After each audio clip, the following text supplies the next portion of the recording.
Some more about the planned protest and the calls by some citizens, organizations, and even the military to people to conduct themselves in ways that are acceptable to prevent the protest from being hijacked.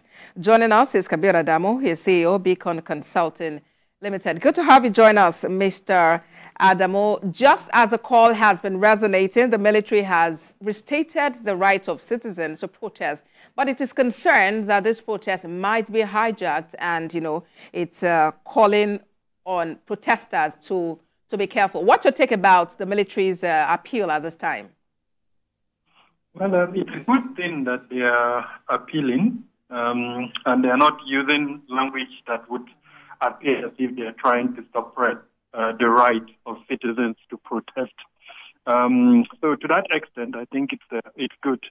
I worry that it's the military that is making such a statement, even though I have seen a statement by the State Security Service too. So I think what is important is to continue to recognize the right of citizens to protest, and then for the government agencies provide the right environment for peaceful protests to take place. And where it's confirmed that there are ongoing efforts to create anarchy or other forms of insecurity, to go ahead and arrest those that are behind it. Just saying that they are aware that they are the individuals who are planning anarchy or to subvert the peaceful protest is not enough. Arrest those people, present the evidence, and prosecute them in competent courts of jurisdiction. And talking about providing a peaceful environment, earlier today, the military announced that it's activated a standby force ready to be deployed to support the police in keeping the peace in the country. What would be your charge as to the mode of operation to ensure that the rights of citizens are not trampled upon? So it's absolutely important to identify those who want to conduct peaceful protest, engage with them, and like it happens in other parts of the world, agree with them where the protest would take place. And then, especially for the police, to now go ahead and mark those routes, and where the equipment is available for that, erect guidance and structures that will prevent that protest from becoming riotous. In the absence of that, it will be very difficult. Nobody wants to see the military deployed where there is a protest, because we all know that the weapons that the military has is for mass destruction. They are weapons of violence.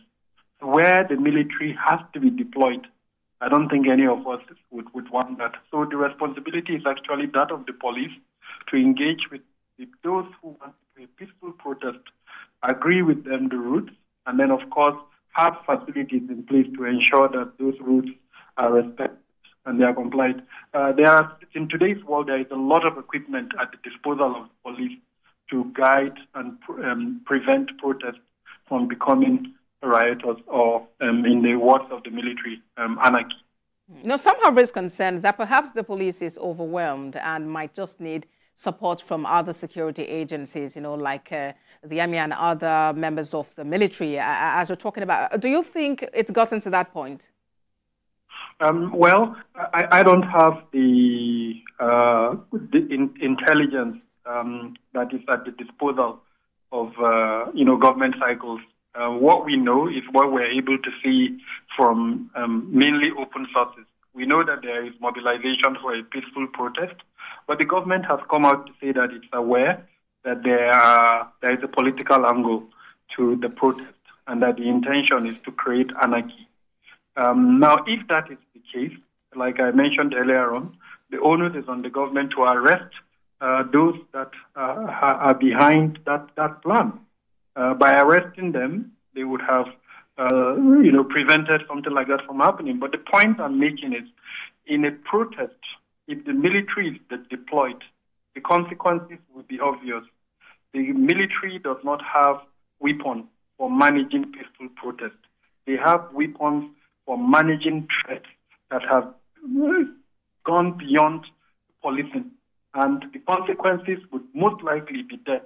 And that's what we are trying to avoid. Now, to avoid that, it means all the other security agencies, especially those with responsibility for gathering intelligence and internal security, they need to come together where I've already given recommendations on how the police can engage with those who want to do a peaceful protest and ensure that the peaceful remain protest. But for the other components, I believe that the intelligence agencies working together with the police can make arrests and where it's necessary also carry out certain actions that would prevent the negative element behind. All right. All right, Mr. Adamu. Thank you very much for your submission. CEO Beacon Consulting Limited, Kabiru Adamu. And away from that, Governor of Ondo State, Lucky Aiyedatiwa, has stressed the need to encourage youth to see agriculture as a sustainable money-spinning venture. Governor Aiyedatiwa spoke during an interaction with a group of Sunshine Youth Agriculture